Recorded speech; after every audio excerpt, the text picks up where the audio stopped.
I don't really know how to start this, so I'll just jump straight into it. I'll try to keep it as short as possible, but I also want to make it clear what I'm saying as well.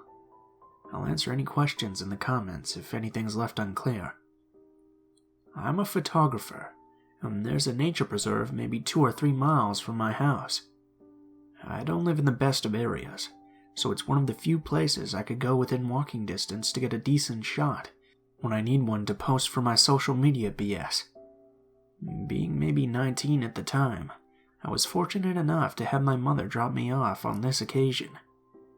The plan was for her to show up a little over an hour later to pick me back up, to save me the multiple-mile trek back to our little home. Unfortunately, that isn't how things panned out. Just as we pulled up, another car did as well just a few seconds later. My mother was a little suspicious because it wasn't a very popular destination, but mothers always worry, so I assured her that I would be fine and allowed her to head back to do the things she needed to do at home. There are 3 different ways you can go initially. A path that leads left, one that leads right, and one that goes straight up the middle.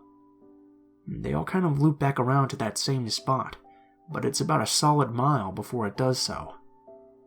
I opted to take the middle trail, as it's the most scenic, but paused near the entrance as I was still adjusting my equipment and taking some test shots before moving deeper where I might potentially see wildlife, or at least something worthwhile. This is when the man who pulled up after I did came in, and proceeded up the center trail as well.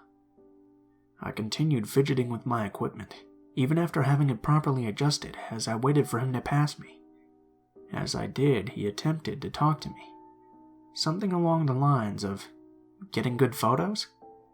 Which any photographer will get when they're out shooting.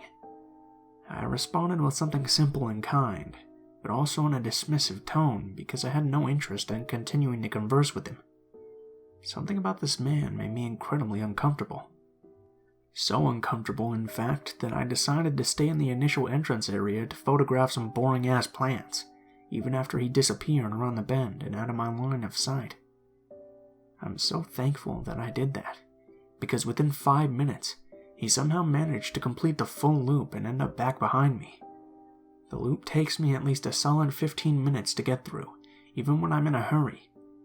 He either busted ass to circle back around me, or took a shortcut to do so. Noticing I was still by the entrance, he passed me again, walking through the exact same way he'd just been.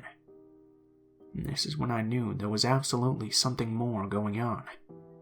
I stood there and watched as he walked the exact same path, even down and around the bend out of my sight. I continued watching in the distance down at the bend, where I lost sight of him for a few seconds. And what do I see?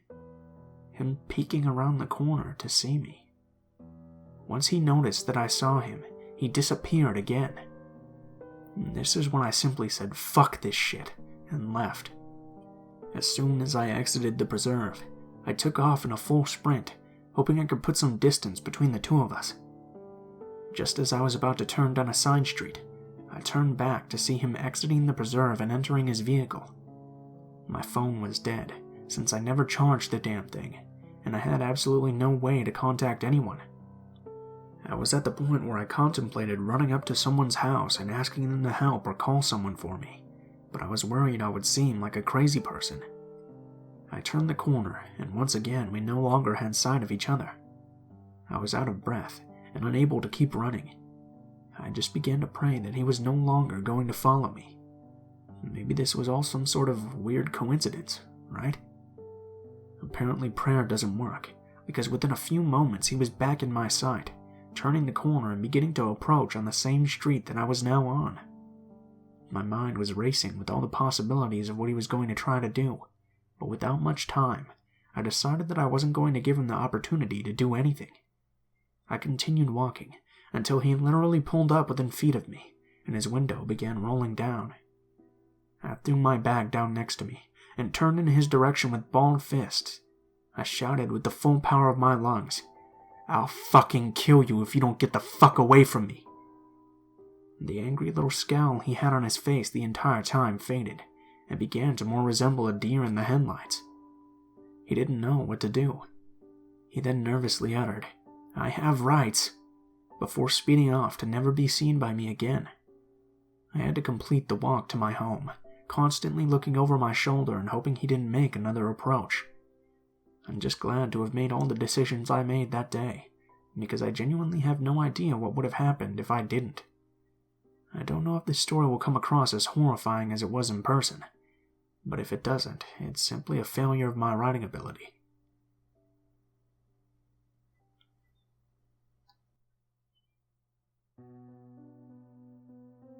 This happened to me last night, and I'm still left feeling pretty uncomfortable about the whole exchange. I'm not sure if this is the right sub, so I apologize if this doesn't belong here. Before I jump into it, I'll give a little bit of background context. I work with a guy named Mike, who's 2 years older than me. Shortly after meeting Mike, he friended me on Facebook, and I accepted because I wanted to avoid any awkwardness at work, and I don't really use it often anyways. Mike would send me weird messages that were often out of the blue and unrelated, but nothing creepy or worthwhile usually. I figured he just wanted an excuse to talk, so I did my best to give him the hint that I wasn't interested without being too rude, by responding with one-word answers days later or not at all, and bringing up the fact that I have a boyfriend frequently whenever he spoke to me both in person and online. It hadn't been a huge problem up until this point. Just more of a mild annoyance that I mostly didn't think about. I also started to realize with my experiences with him at work that he may have an issue with social interactions, which led me to believe he was even more mild than I had previously thought. He has a hard time picking up on sarcasm or body language, and usually starts conversations by bringing up the same topics over and over again.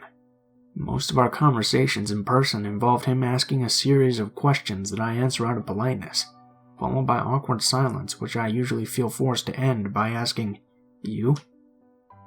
Anyways, last night I was working, and he came to visit unprompted from a different floor later in the evening, when most of the residents were already in bed. We are both PCAs. He started up the same way. "Have you seen any good movies lately? Do you like to drive fast? I've seen you speeding in your car after work. Do you drink? Do you like to go to the beach?"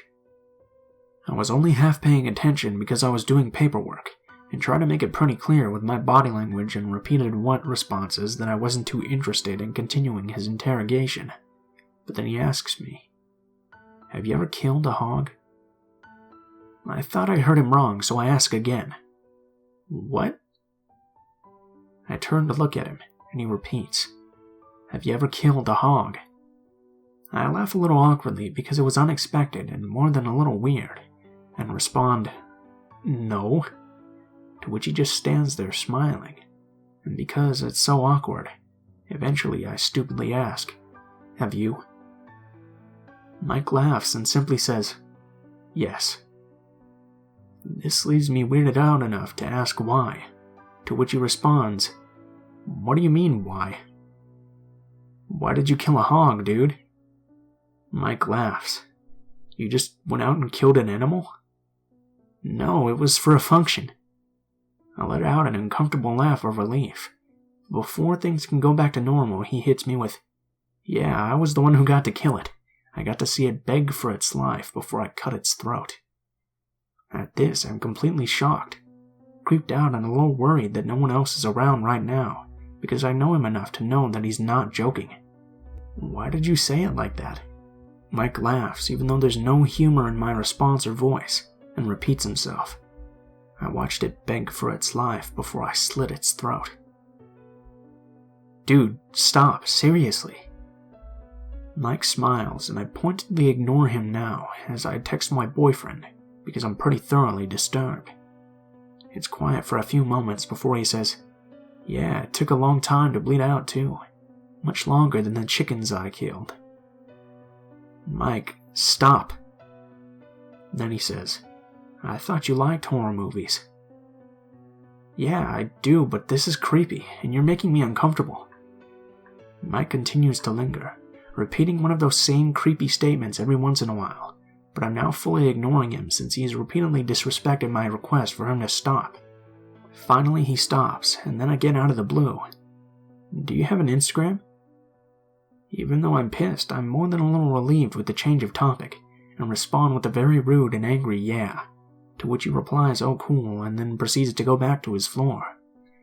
I wish that was the end of it, because if I wasn't freaked out enough, 10 minutes later the phone at the desk rings, and I, thinking it's a resident's family member per usual, answer.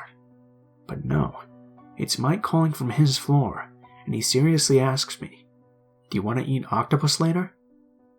I'm completely done with this dude because I'm angry and just tell him no, to which he says, "Okay, how about pork?" I tell him a resident needs me and hang up, busy relaying the story to my boyfriend over text, when finally my coworker on my floor for the night makes an appearance. We're sitting together, but I refrain from telling him what happened because he's a lot older and might think it's funny or misunderstand and is friendly with Mike. But the phone rings again 10 minutes later, and I ask my coworker to answer the phone this time. It's Mike again, and I can tell by the side of the conversation I can hear that he was looking to speak to me again, and asked about the resident I said needed help. My coworker doesn't know about the problem, and jokingly tells him to come down and hang out with us, and before I can make any sort of gesture saying hell no, my coworker turns to me and says, "Mike wants to know your favorite type of wine so he can bring you some." And this guy is relentless. I tell my coworker I don't want any, and he relays the message before hanging up a few seconds later. The phone rings again before we leave, but this time thankfully it isn't him. I'm a little worried about walking out to my car at this point, because I'm super uncomfortable and he's already made it clear he knows which car I drive, so I asked my friend to talk to me as I walked in the parking lot. Thankfully Mike doesn't make an appearance, and I get home okay. Maybe it was an overreaction on my part, but the whole thing creeped me out, and I'm honestly pretty worried about the next time I'll have to work with him.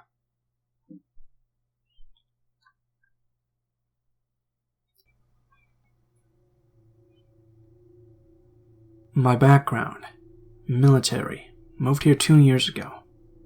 So I've been going to the local 24-hour fitness ever since I got stationed here. For these 2 years, I've seen this guy named Bran that seemed pretty cool. I've played one-on-one basketball with him. He's told me about his crazy ex-wife and all that stuff. Nothing seemed out of the ordinary. So normal to me that I invited him over on the 3rd of July to have enchiladas with my family. Again, nothing out of the ordinary here. Last Friday, I'm playing basketball with my wife. And this is a tradition we have after every workout. Bran comes out from my right side and smacks the ball out of my hand. He's done this before, so I didn't think much about it, but today seemed different. He seemed more aggressive. He apologizes for interrupting our game and goes to play ball on the other side of the court. I get to my car and there are 4 text messages from him. "What's your problem, homie? You at the gym?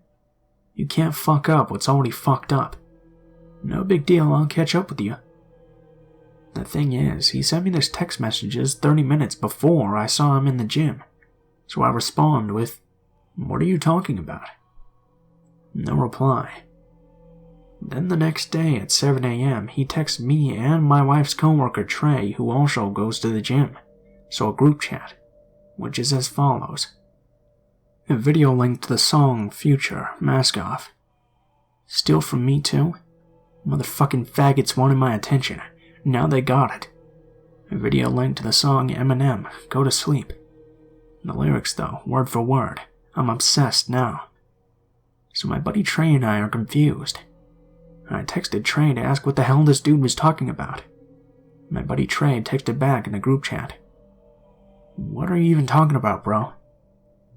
5 hours later, the dude replies with, "I forgot. My thoughts are sporadic like an addict. Oh, now I remember. I love you, man. For real, Thursday night around 8:30, this cat got my keys and water out of my gym bag and stole $1,000 and a pistol from my car. Jim released the video to the police, but nobody knows what his name is. I thought I've seen him with Trey, but I don't know Trey's last name. I just gave the cops Trey's first name and phone number, so if you get a call, you know what it's about. And they're just trying to identify him so it don't happen to someone else.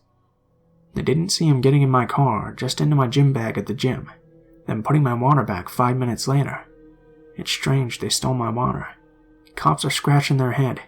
So I filed a police report for $1,000 and a missing pistol, and a half-gallon of reverse osmosis water. You can't have that shit. You think you have friends until the cops come asking questions. You're gonna see how many friends you have. And they all snitch because why? To save their own ass. At this point, I start putting shit together. He was aggressive at the gym and texting me because he thinks I took his shit. I texted him back asking if I could help in any way. He just said, "Thanks, bro." I called him because I wanted to clear my name and Trey's. But 20 seconds into the conversation, I could tell the dude was not right in the head. On the phone, he said he got his cocaine, money, and guns stolen out of his gym bag. He said he knows that I, Trey, and my wife plotted against him to rob him. He says I invited him over to plot against him. He said I made a big mistake by inviting him over and showing him where I live. I asked what he meant exactly, and he said, "I've got guns. If the cops don't handle this, I will." I asked if he was going to try and hurt my family, and he kept saying he knew where I lived. I explained to him that I was in the military, and that I don't get involved in illegal shit like that, and neither does my wife or Trey, who are also in the military. We have clearances. He just kept saying that he knew I did it. He mentioned that he was a diagnosed schizophrenic who's always high on drugs, that people know not to fuck with him.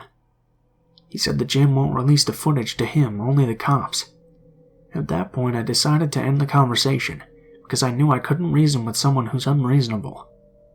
It also occurred to me that if the gym didn't release the footage to him, he has no idea who took his shit and is assuming. I called Trey immediately, and let him know to watch his back at the gym. That this dude was a nut job, and he thinks we plotted against him. A paranoid loony. Yesterday around 9:04 p.m., I got a text from him again. "Are you and your bitch going out tonight? I'm buying drinks all night." I replied saying, "That's my wife, not my bitch. Have a good night." He replied again, insulting her some more. At this point I'm shaking because I'm so mad at this guy for saying these things about my wife, but I did not reply. Then about 30 minutes later, he sent me a link to Mariah Carey's Obsessed. I didn't reply. Now I'm at a friend's house watching last night's UFC match. As soon as I get home, I call the local police to have an officer sent to my house. I explained all this stuff to the officer, and the officer advised me not to go to that gym anymore, and did not engage with the individual. He asked if I have a weapon at home, and I said I do, and he said good and that I had the right to defend myself. I also have a huge German Shepherd. So today at 2:53 p.m., he sends a group text again to me and T. I guess John and I aren't friends anymore. Got all sensitive over a hoe. Done went soft on us. I guess this means next time I see you, we're throwing hands. I love you, John. Opinions on fags or buys in the military? Line them up like Columbine. See if I get away with it now. Just so you two know, I'm far from confused or forgetful. I love you, bros. I owe you one. Or should I say 5? I feel like I should pay you for the mollies or bath salts, or hooked me up with... Just let me know how much. My bank account is the only thing overdosing over here. While he was sending that string of text, me and my wife and Trey were at the gym, canceling our memberships for fear of our lives. And the gym also stated that they would suspend Brand's membership. I'm not going to block the guy's number because I want any evidence I could use against him in the event something happens to my vehicle, my house, or my family. Also, if you notice at the end of the last string of texts, he's implying that we now sold him drugs. I've turned on my motion detector to record when I'm not home. I've also shown my wife how to arm and use my weapon. I'm glad that me and my wife are moving to Germany soon, but it's not enough. I fear for the safety of my wife when I'm not home. I'm not going to engage the guy because I don't want to give him any more ammo for the crazy scenario in his head. Honestly, at this point, I'm not even sure if anything was stolen from him. I don't really hang out with civilians for the lifestyle differences, and the one time I did, look what happened. Now I'm not saying civilians are bad at all, but I carry caution even higher than before. Anyway, thanks for reading. Stay safe and keep to yourself at the gym. The dude just found me on Facebook. Now I have his last name. I sent the Facebook post to the police officer I spoke with earlier, along with the Facebook profile picture. The guy Brand sent me a message that also said, "Hey Hanson, cute picture, you should be a model." I blocked him and had my wife block him, but now he knows our last names. What next?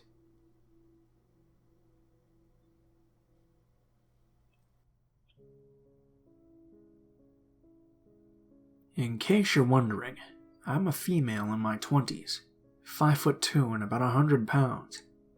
This event happened recently while I was at work. It had been a busy day at my small office, following a 4-day holiday weekend. Things had slightly settled down by 4 p.m. when a client stopped by to pick up some paperwork. I've known this guy for over 3 years. The extent of our relationship is professional small talk. Nate is a big burly dude with a shaved head and a long beard. In all that time I've known him, we've never had any major issues. While I'm not sure if this is relevant, I do feel I should point out that Nate had been acting rather odd towards me for the last year. Little things, but not enough for me to take notice. If I answered the phone when he would call, he wouldn't say anything and just hang up. He'd be super friendly with my coworkers, but completely ignore me. It all began about a year prior when my boss informed him that I'm a fellow scuba diver. After discovering this information, Nate repeatedly asked me to be his dive buddy, while assuring me that he knew all of the best spots and where to find secret shipwrecks. He wrote his number on a piece of paper and asked me to call him, but I never did. When he began to act strangely toward me, I just assumed he was offended that I didn't want to go out with him. So on to the reason why this story ever happened. I've had chronic hiccups for the past 15 years.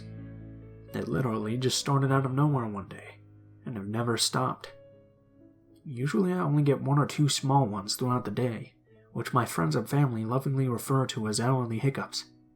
However, maybe once or twice a month I get a bout which can last for hours. I've seen doctors about this, yet it still remains a mystery. And this is one of those days where I could not stop hiccuping. I was in my office, while Nate stayed in the main lobby area where my boss assisted him. About 5 minutes into their conversation, he yelled, "I know the cure for hiccups," to which I chuckled. Believe me, I've tried every old wives' tale and trick known to man. What I've learned in over a decade is that the only thing that actually works is time. I continued working in my office, trying to stifle my hiccups and not be too loud. After 3 years of working here, all my coworkers knew about my problem and barely even noticed anymore. About 45 minutes go by and they still haven't stopped. At this point I'm getting fed up.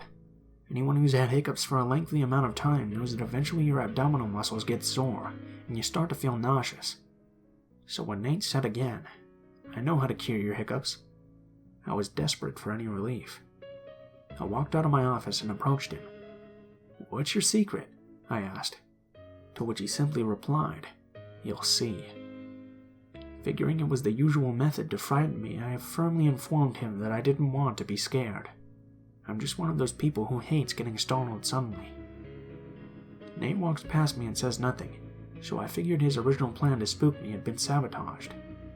I was just about to turn around and get back to work when he grabbed me from behind. He suddenly threw me into a choker hold while forcefully covering my mouth and nose with his hand. Immediately panic sets in, and I struggle to free myself, but his grip only gets tighter and more intense. It felt like I was being coiled by a boa constrictor. No matter how hard I tried to get him off me, I couldn't compete with his body weight and strength. I tried to punch and kick him, but he only seemed to get angrier. My vision started to turn black, and I became incredibly tired and dizzy. I could feel myself about to pass out. All I wanted was to breathe. How could this be happening? I was about to be murdered at my fucking workplace. My colleagues were just one room over the entire time. Although this moment felt like a lifetime, it probably only lasted about 2 minutes. I tried to scream and make noise, but my mouth was covered too tightly. The taste of his hand filled my mouth, and I felt like I was going to be sick. Right as I was drifting out of consciousness, I heard someone yell, "Hey, get off her! Let her go!" My boss had previously been making a phone call in his office when he entered the lobby. He approached Nate and dragged him off of me. After the ambush, Nate released me from his grip and began to walk towards the exit nonchalantly, while I stumbled and gasped for air. Nate turned to face me before he left. With a sick and twisted smile, he told me, "That got rid of your hiccups." He proceeded to leave while I fought back the tears that were welling. I didn't want him to think he had won somehow. Once he was gone, my boss asked me if I was okay. I only nodded out of embarrassment that I'd start crying if I attempted to answer. As I made my way back to the office, my brain tried to comprehend what the fuck had just transpired in the past 3 minutes. Nothing else was mentioned after Nate left. I wore a collared shirt the next day to hide the bruises that covered my neck, of which I did take photos. God forbid I ever need to use them in the future. I'm sure Nate would say he was just kidding, but the way he drew pleasure from my pain and suffering doesn't lead me to believe this. My boyfriend wanted me to press assault charges, but honestly I don't see the point. Firstly, the police in my area tend to do nothing in these types of situations, and the most disturbing part of it all, my boss backed Nate up. He's known him for almost 20 years, and pretty much told me that I asked him to do it. What hurts the most is that he doesn't seem to care about my safety or well-being. I fear it's only a matter of time before I see Nate again because he's still a client. Since I'm not the business owner, I can't prevent him from returning. In fact, events like this happening at my workplace are the reason why I'm currently looking for a new job. Not to mention I often work by myself, and the office is connected to a psychiatric facility with sometimes problematic patients. Hopefully when Nate does come back, I'll no longer be employed there. I truly hope that we never meet again.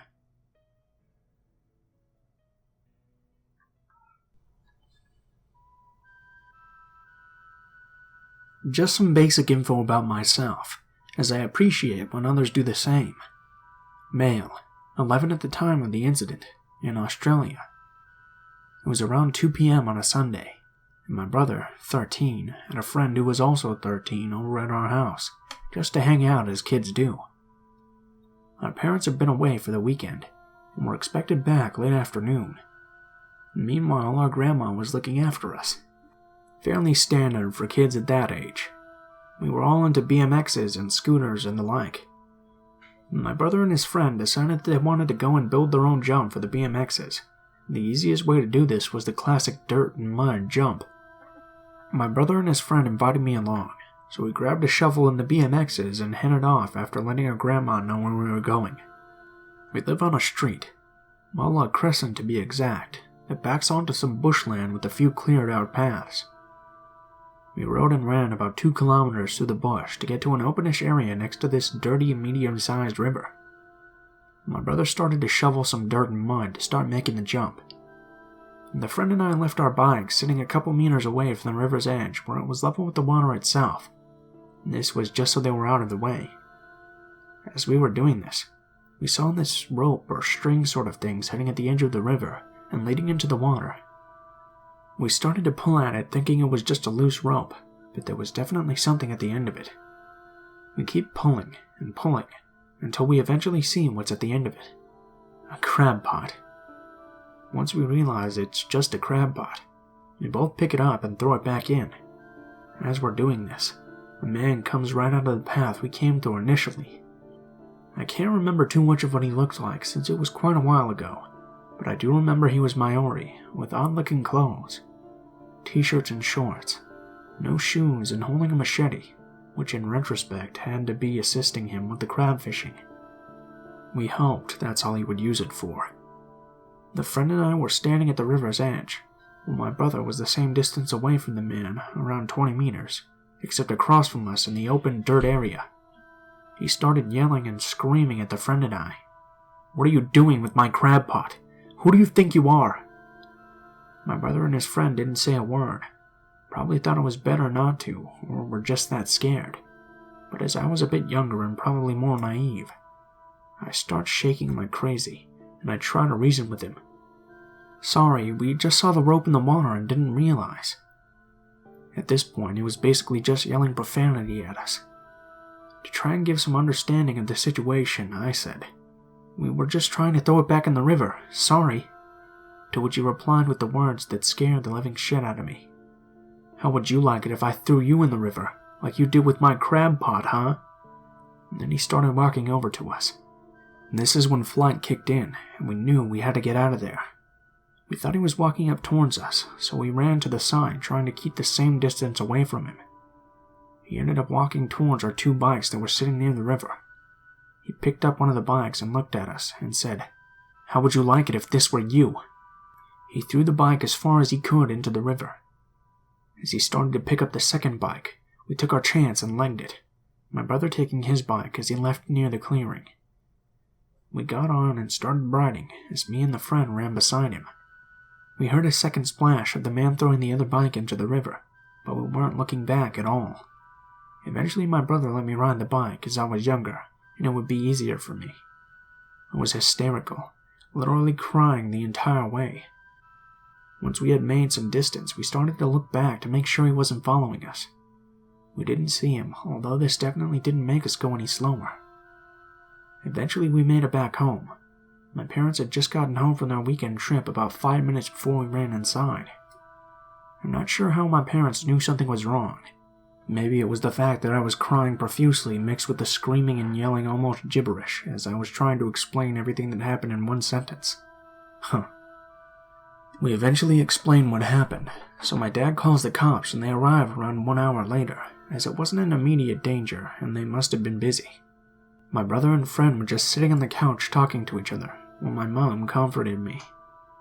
I only really heard all these next details a couple years later when I asked my parents about it.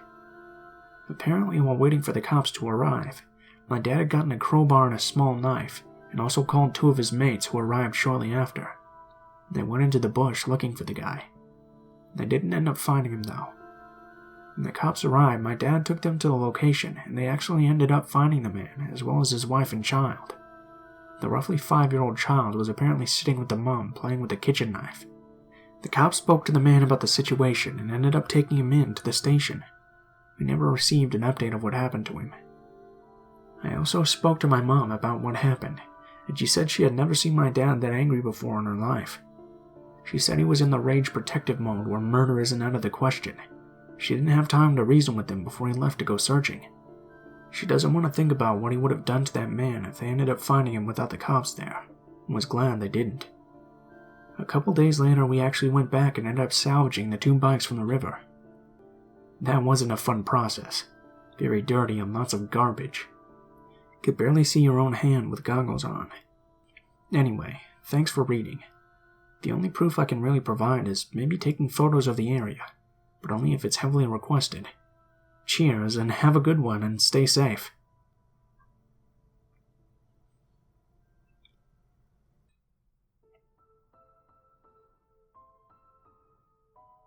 What is up, guys? Blue Spooky here, as always. I just wanted to thank you guys so much for watching, especially if you made it this far to the end of the video. If you guys enjoyed the video, please feel free to leave feedback in the comments below, as well as perhaps like, share, or subscribe if you feel so inclined. If you have a personal story that you'd like to submit, or you'd like to just send me a message, links to all of my social media will be in the description for the video below. This includes my Gmail, Twitter, and Facebook accounts. Go ahead and send me a message on any of those, and I'll try to get back to you as soon as possible. If you do decide to send in a story, please be sure to include in the tagline what the theme of the story is, if it has any, the name of the story, and how you would like to be credited in the description of the video the story appears in. If you're curious at all about the music used in this video, the music is always listed in the description below, in the order which it appears. I also have links to the artists and list the tracks by name, just in case you want to find more of their work. Last but not least, if you have any criticism, please be sure to leave it in the comments below, as I'm always looking for new ways to improve the channel. Thank you guys so much for watching, and I hope you guys have a great day.